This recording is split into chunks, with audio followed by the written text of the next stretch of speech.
Allahu na çon sprova gjatë jetës që shpeshherë nuk I kuptojna menjëherë. Do sprova vinë si gëzim, e do sprova vinë si vështirësi.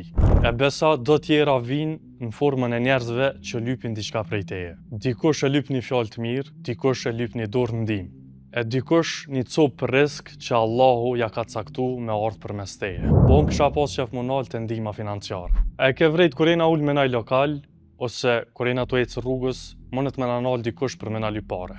Shpesh herë njerëzit mërziten prej qati personi, ose e këqyr shtremt, ose edhe mënet me ja thon ai fjalë shumë të rëndë, që realisht qatë fjalë as një kafsh nuk e meriton e lemoni njeri. Allahu në surën Duha, ajeti 10 na thot qartë, lypsin mos e shtyj me ashpërsi.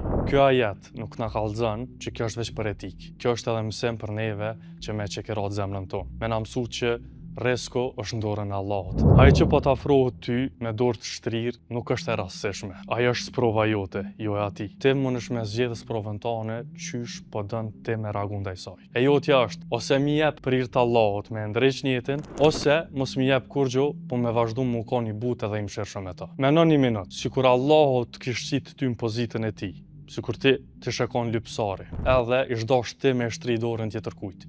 Qysh kishe dosh ti me usill tjetër me ty?